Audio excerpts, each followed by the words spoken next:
ഏറ്റവും അധികം ക്ഷമിക്കുകയും മൗനം പാലിക്കുകയും ചെയ്തവർക്കായിരിക്കും ഏറ്റവും കൂടുതൽ കുറ്റപ്പെടുത്തലുകൾ കേൾക്കേണ്ടി വന്നിട്ടുള്ളത്. അറിഞ്ഞോ അറിയാതെയോ നിങ്ങൾക്ക് ഒരു തെറ്റു സംഭവിച്ചാൽ അത് ചൂണ്ടിക്കാണിക്കാൻ എത്തുന്ന ഒരു വിരലും നിങ്ങളുടെ ഒരു ശരി ചൂണ്ടിക്കാണിക്കാൻ ആ സമയത്ത് എത്തില്ല എന്നതാണ് സത്യം. നിങ്ങൾക്ക് നിങ്ങളുടെ ലക്ഷ്യത്തിൽ എത്തണമെങ്കിൽ ഏകാഗ്രമായ അർപ്പണ മനോഭാവം ആവശ്യമാണ്. നിങ്ങളുടെ കണ്ണുനീർ കാണാനും വേദനകൾ മനസ്സിലാക്കാനും സങ്കടങ്ങൾ കേൾക്കാനും സമയമില്ലാത്തവർ പോലും നിങ്ങളുടെ തെറ്റിനെ ചൂണ്ടിക്കാണിച്ചു കൊണ്ടിരിക്കും. സ്വന്തം ഇഷ്ടപ്രകാരം പ്രവർത്തിക്കാൻ കഴിയുന്നവർക്ക് മാത്രമേ ആത്മസംതൃപ്തിയുള്ള വിജയം കൈവരിക്കാൻ കഴിയൂ. മറ്റൊരാളുടെ നിർബന്ധത്തിന് വഴങ്ങി നേടിയെടുക്കുന്ന വിജയം അർദ്ധമനസ്സുള്ള വിജയമായിരിക്കും. മറ്റുള്ള കുട്ടികളുടെ കഴിവുകൾ നോക്കി നിങ്ങളുടെ കുട്ടിയെ വിലയിരുത്തരുത്. നിങ്ങളുടെ കുട്ടിയുടെ കഴിവുകൾ നോക്കി അവരെ പ്രോത്സാഹിപ്പിക്കുക. നിങ്ങളെ ശരിക്കും ആത്മാർത്ഥമായി സ്നേഹിച്ചവരെ നിങ്ങൾ തിരിച്ചറിയാൻ പോകുന്നത് ജീവിതത്തിൽ നിങ്ങൾ സന്തോഷമായിരിക്കുന്ന സമയത്തല്ല, നിങ്ങൾ എല്ലാം കൊണ്ടും തകർന്നിരിക്കുന്ന സമയത്താണ്.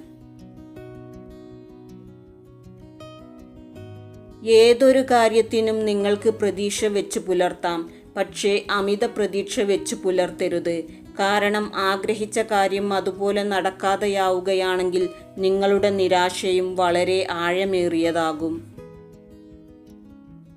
നിങ്ങൾ ഒരിക്കലും എന്തെങ്കിലും വലിയ സംഭവത്തിനായി കാത്തിരിക്കരുത്. നിങ്ങളുടെ കയ്യിൽ ഉള്ളത് എന്താണോ അത് ഉപയോഗിച്ച് നിങ്ങൾ എവിടെ നിൽക്കുന്നുവോ അവിടെ നിന്ന് ആരംഭിക്കുക.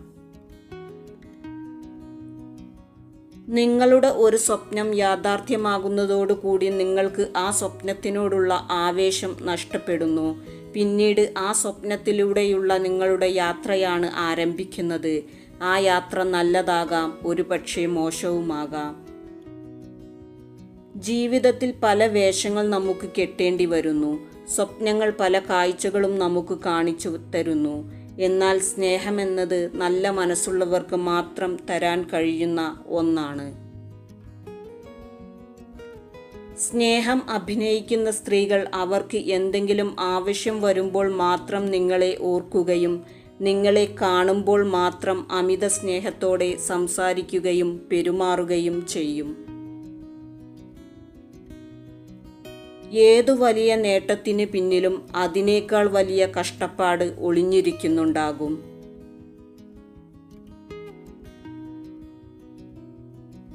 നഷ്ടങ്ങളെക്കുറിച്ച് കൂടുതൽ ചിന്തിക്കുന്നതിന് പകരം നേട്ടങ്ങളെക്കുറിച്ച് ചിന്തിക്കുക.